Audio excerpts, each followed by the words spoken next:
today we will reflect on chapter 20, that is SD 47.20, and there are two sutras, two discourses here. They both have the title Patipati, which means practice, so they're called the Patipati Suttas. The first sutta is called Patipati Sutta 1, S 45.31. Sangyutta chapter 45, Sutta 31. The second sutta is called Patipati Sutta 2, S 45.32. They do have other names. For example, the first sutta is also called Patipati Sutta. They discuss on the practice. In other words, this very short discourse focuses on the method. Okay, I'll talk about what the method is in a moment. In the second sutta, the Buddha talks about the practitioner, Patipanna Sutta.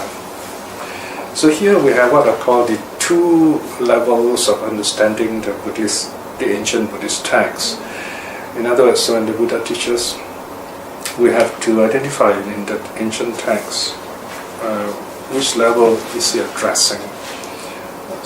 It's just like when we talk on two levels. At least the first level is called the idea level, the Dharma level. So the teaching is presented to us as an idea on a mental level, if you like. Then in the second case, the teaching is presented to us on a personal level, individual-based level, a worldly level, if you like, using imageries and figures and so on. So we have two levels. In other words, the Dharma level, the teaching level, and the figurative level. So those are the two basic levels that the teaching is given to us. And it's very important that we identify what level is the Buddha talking when he gives us a teaching. And this is a kind of a very important characteristic of early Buddhism. What level is the Buddha talking?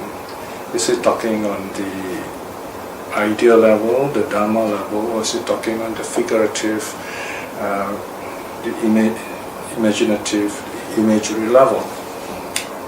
It's very easy to identify the level. For example, when the Buddha tells stories, once there was this king, he did this, he did that, something happened. Or once there was this squirrel, there was this being, some heavenly being. So those are stories. In other words, we have to ask ourselves, what are these stories trying to tell us? We have to tease out the meaning. So this is one way, very popular way, in which the ancient Indian teachers would teach using stories. The ancient Indians love stories. Even today they still love stories. And the other way of teaching is the direct way, where the Buddha addresses the ideas directly. He will say, okay, these are the 5 things that make up our being, the 5 aggregates. Here they are, 1, 2, 3, 4, 5. Or these are the 5 things we should not practice. These are the 3 universal characteristics. All things are impermanent, they are unsatisfactory, there is no abiding self in them, and so on. So those are direct teachings, and we have to identify which level is the Buddha teaching. Right? So here we have 2 examples where in the first sutta, the teaching is given in terms of the Dharma, teaching as teaching. In the second case, it's the practitioner, it's the person. You don't see much difference here because here we're talking about the same thing. One is the practice and the other is the person. And the idea used here is the Eightfold Path. The Eightfold Path is you can say, the whole progress of a Buddhist practitioner. Let me go through them first, and then I will explain them in different ways as time permits. Look at page 187, Patama Patipati Sutta. Patama is the Pali word meaning first. We just recited some words just now in Pali. Pali is an ancient Indian language, it's a vernacular, It's a kind of simplified form of Sanskrit. So Pratama means first. In Sanskrit it will be Pratama. So it sounds almost the same. There's less rolling of the tongue. Patipati means practice. And the sutta literally means thread. A thread in the sense of, just like, when you go online and you have a discussion, you say, okay, this is one thread, this is another thread. Here, thread means kind of how the teachings were handed down, unbroken through time.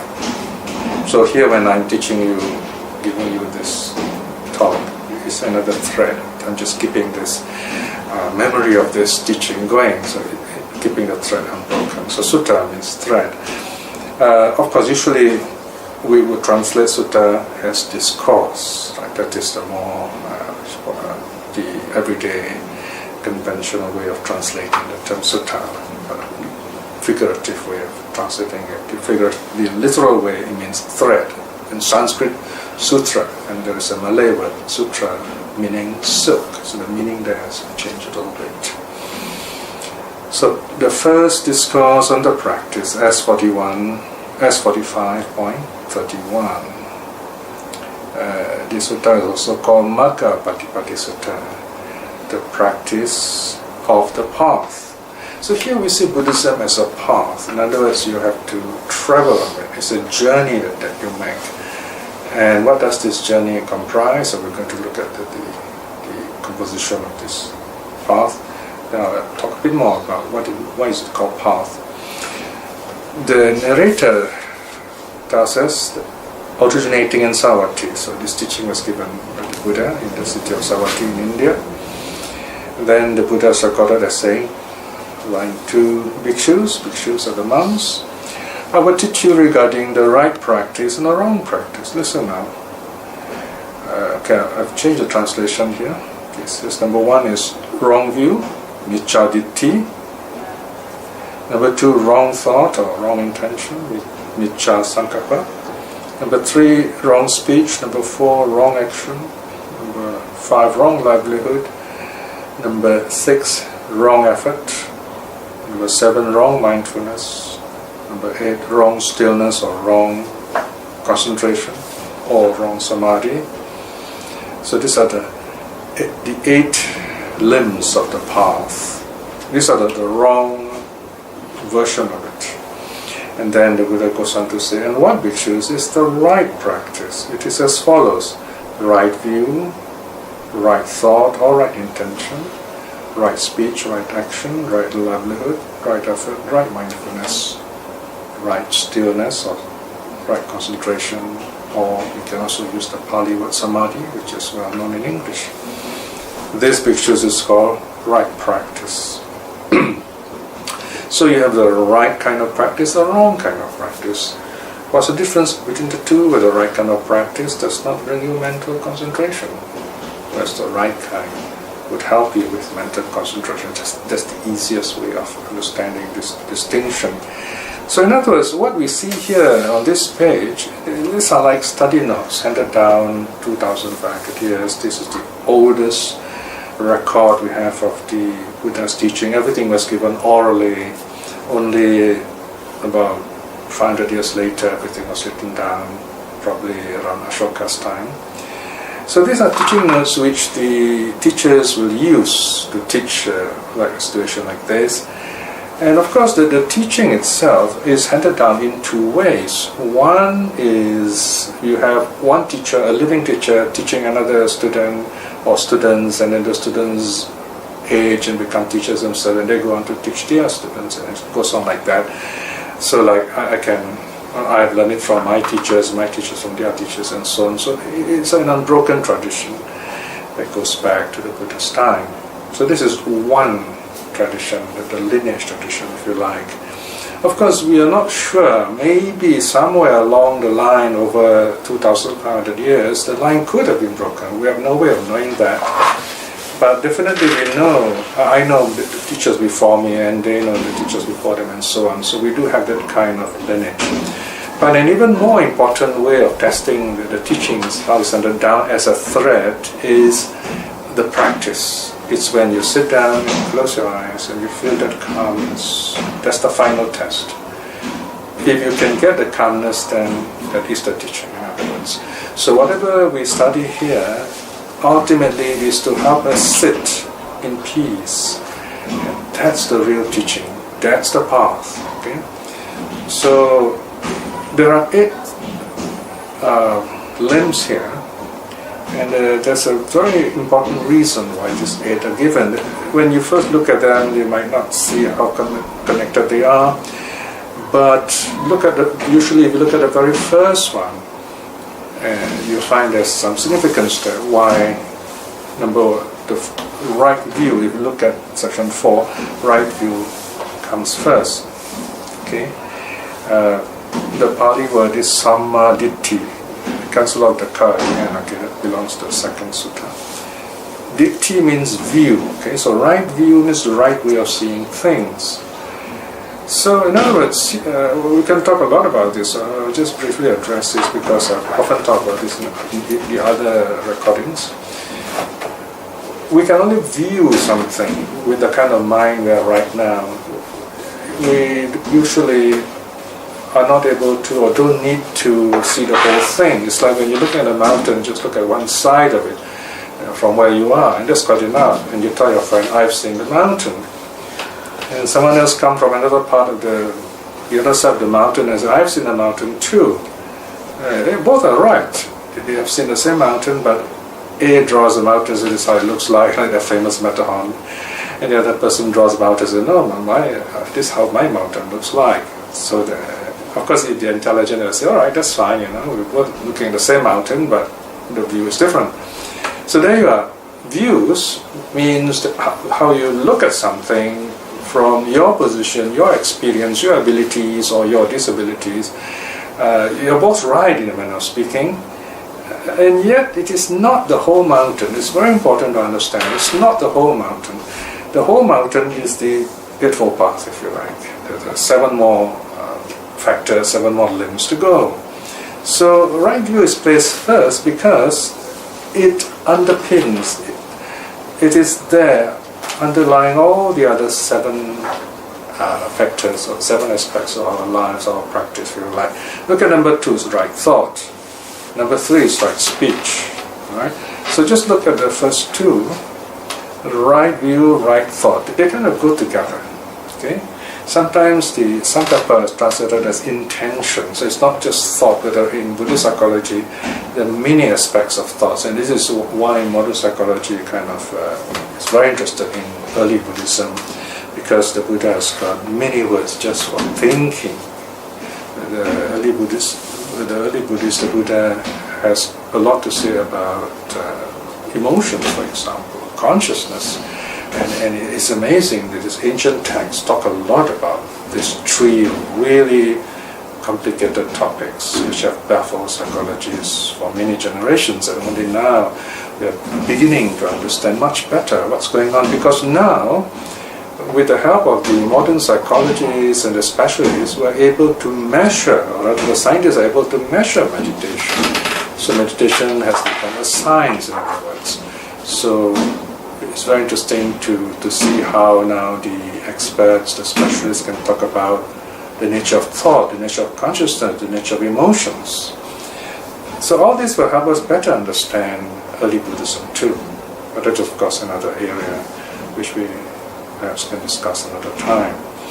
So right view, when you see something correctly, wholesomely, then our thinking, it helps in our thinking also, because we are looking at the thing right, so we also think right.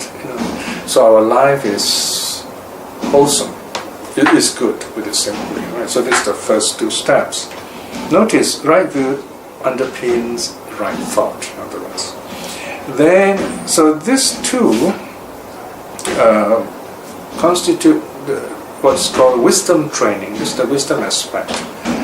Wisdom here means knowing things from personal experience. Okay, let's put it simply that way. Now, 3, 4, 5 constitute what's called the training in moral virtue. sila, conduct of body and speech, how we should live our life as individuals in a society. And this is one aspect usually missed out by the classical psychology, the psychology of Freud and Jung and so on. They never kind of gave any place to ethics, and their lives are kind of messy, as we all know. But of course their theories are great. But nowadays, most psychology, perhaps even all psychologists, will tell you that there is an aspect of our life, the ethical aspect is very important to actually experience a happy mind. In other words, your body and speech have to be wholesome and happy, and that helps your mind also to be happy, and this happy mind helps your body and speech also to be wholesome. So this 3, 4, 5 deals with just that. Notice speech, action, livelihood. Now livelihood is number 5. Livelihood is mentioned specifically because it is one of the most important worldly aspects of the path, or factors of the path, in other words. Because most of our waking life we have to work, and the kind of work affects us. If our work is wrong, is negative, we will not be happy. We might not even know we're not happy, right? So right livelihood is a very important part of spiritual training too. So this is the ethic aspect of the training, okay? And then the last 3 rather, 6, 7, 8, we have right effort, right mindfulness, right stillness. This is the concentration training, samadhi training, if you like, the psychology of Buddhism, even psychology of early Buddhism. The first thing is making the right effort. Here there are 4 aspects. The first 2 deals with negative mental states, and the first aspect here is to keep it that way. Let's say if you've not done something bad, like you've not smoked before, keep it that way. So it's a kind of action of non-action. Number 2, if you do happen to smoke or drink or whatever that is negative, then you stop it. Okay? So this is second right effort. The third and fourth right effort deals with wholesome states, positive states. If you've not done something good, let's say you've not meditated before, then you take a first step, you start learning meditation. So that's the third kind of right effort. And the last one is to keep it going, to maintain it. That's the fourth right effort. So you keep on cultivating this happy state. So that's right effort. And this is done through mindfulness. Mindfulness means keeping your mind before you, as the ancient texts say. There's before here, well, it's not actually a location, it's more in the mind where there's the object and then you watch the object. In breath meditation, for example, in the method we use, we do not locate the breath anywhere in the body. There are traditions which do that. They locate the breath, for example, at the nose tip or above on the belly, so you can feel the rising, falling of the belly. And there are those also who suggest we focus around the solar plexus, watching the rising and falling. But these are locational methods which may help sometimes. But as we say, they are too gross, because after a while you find if you're so peaceful, you don't notice anything anymore, because your body becomes very calm. Whereas if you watch the breath as it is, it's more helpful. So in other words, here we do not watch we watch the breath at first as something physical, as part of our body. But over time, as we become more peaceful, this breath ceases to be a body. It's no more physical. It's something mental. So, in other words, in meditation, in mindfulness here, number 7, we watch the breath, the knowing of the breath. We watch the knowing of the breath. We know the breath, and we watch that knowing. So it's a little subtle there, right? Once you go into the practice, you need to understand how this is done. We know we are breathing, We are mindful of that knowing. And when we do that, the other senses settle. We close our eyes so we don't have to process seeing, we don't bother about sounds, we just filter them, let them go. We don't bother about smells or taste or even touch. We just focus on this experience of the breath. And the breath becomes more and more calm, more and more still. And it comes to a point where here's the mind, here's the breath. When you're not focused, the mind has to seek the breath, and the breath keeps running around, so they're playing catch. But once you're focused, they kind of meld. You know, long ago there's this, they call it, I think, a single reflex camera, but there are two images inside. You look through the little peephole, and you see two images. When you turn around this little knob, then the images overlap. Once the images overlap, you have focus. This is a very good example when we meditate. Here's the mind, here's the breath, and they merge, there is focus. And that's called samadhi, stillness. When that happens, you have complete stillness, you feel this amazing sense of joy. You can only experience this. There's nothing. Yeah, you can write poetry, you can talk great things about it, you can write reflections about it. Still not it. You have to experience it. It's a very beautiful experience, and this is what keeps us going, wanting to meditate. And more important than that, this stillness, this joyful stillness overflows into our daily life, and it raises the quality of our lives. So if you're creative, you find this kind of stillness helps you to even become more creative. You begin to discover those hidden aspects of you, where beauty and truth are found, so to speak. So we can talk of meditation, I like to talk about meditation in terms of beauty and truth, because that's what we're dealing with actually. What does this mean? Now when you're very calm, you feel happy and joyful. That's the beauty aspect, or soba as we call it in Pali. And we don't just meditate for that sake of being joyful. There is this settling, stilling, calming effect, very peaceful, clarity. And this clarity helps us to see things more clearly as they really are. Why is it that we do not see things as they really are? It's because we have to process all our sensory experiences. And we process it through language. And language is, as you know, very much a cultural experience. For example, there are certain terms in Buddhism. It's very difficult to translate into a single word in English. So we have to use a few words together. We have to use amplified translation and so on. So in other words, if we do not practice meditation, even though we may have read all the books on Buddhism, we may really know Buddhist theory, but we have not really tasted the food, in other words. So in other words, to really know Buddhism, you have to know inner peace. That's the real Buddhism, if you like.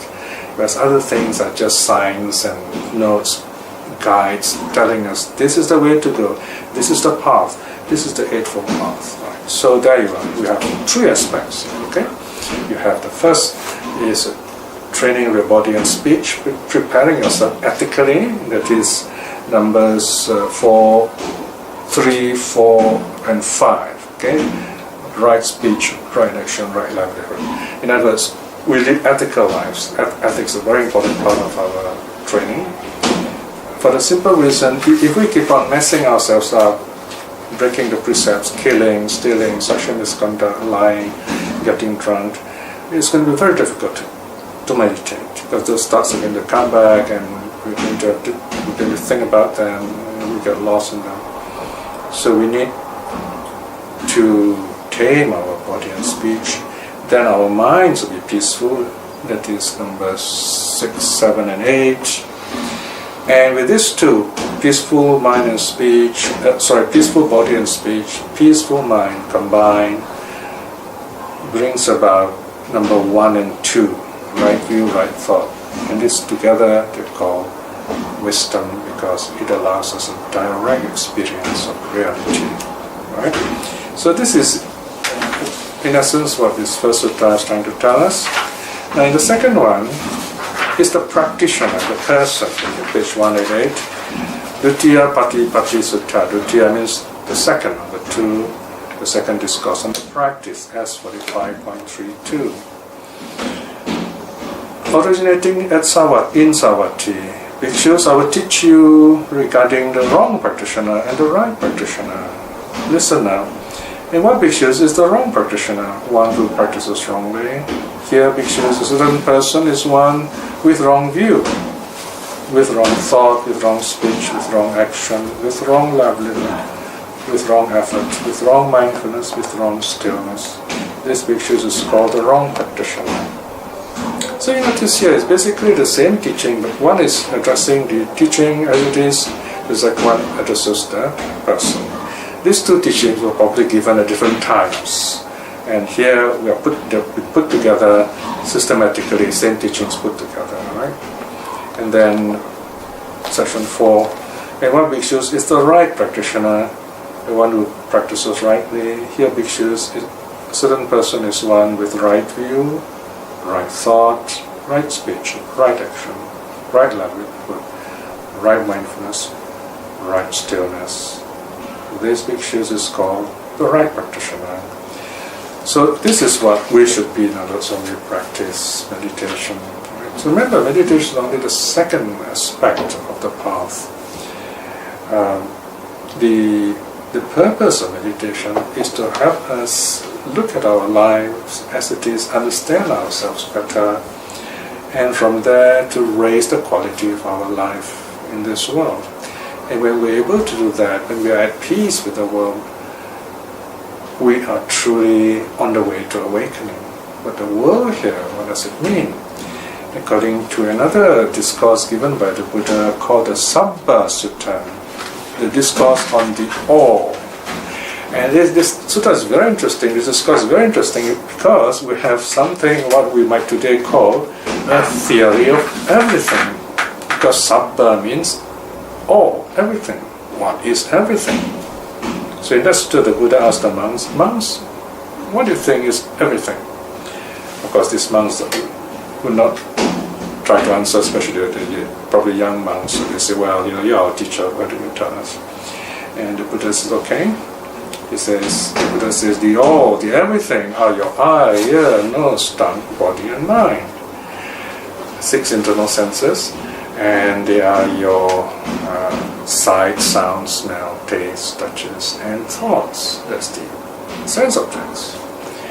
And number 3, the respective consciousnesses.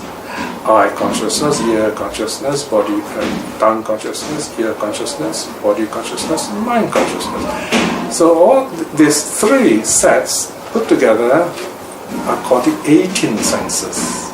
So even in early Buddhism, 2,500 years ago, the Buddha talks about senses, sense objects, sense consciousness. So this is the basic teaching in this discourse. And then later on elsewhere, the Buddha will combine these 3. Say, okay, you have sense, you have sense object, and you have sense consciousness.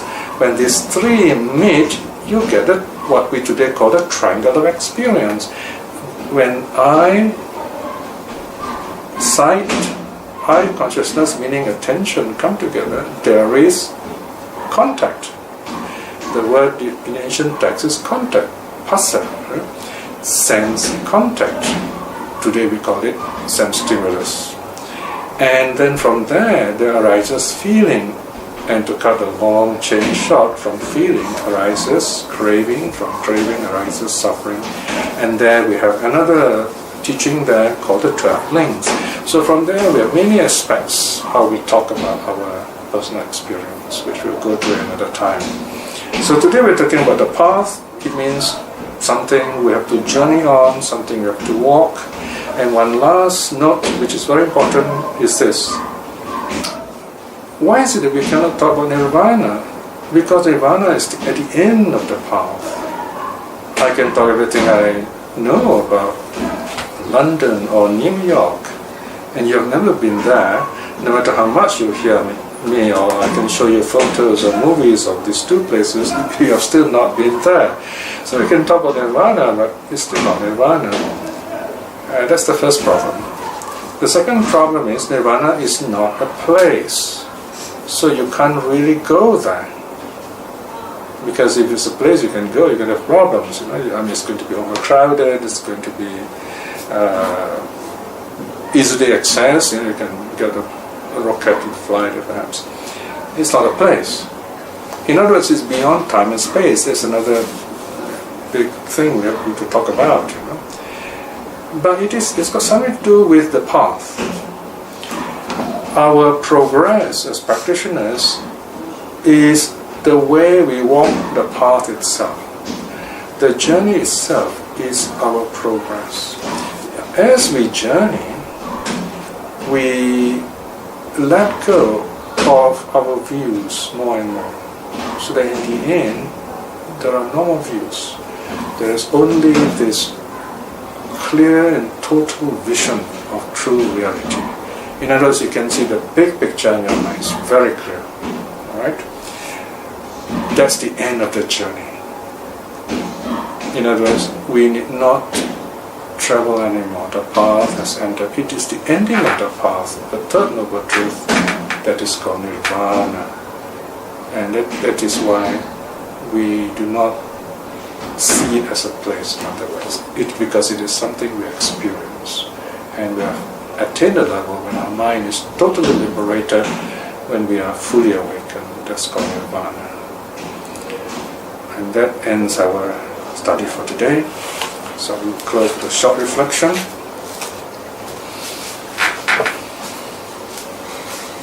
The suttas are still with us, so this is a wonderful opportunity for us to either read this ancient texts in their original Pali language, or there are many good translations available. And when we understand all these instructions given to us, we use them to meditate, to understand the nature of our minds, and to free ourselves from the limits that the body put us by focusing on this inner space called the mind. This is in one way what the Buddha is teaching us. Reflecting in this way is very good mental karma, but a power of such karma may we have the courage and wisdom to aspire towards stream winning in this life itself. By the same token, by the virtue of the three jewels, may we send out our loving kindness to our loved ones, to those who have been kind to us, to those practicing the Dharma, teaching the Dharma, walking the way. May they too be at peace with themselves and find true happiness. And also those who are still seeking, may they find the happy truth in this life itself. May all beings be well and happy. Sadhu, sadhu, sadhu.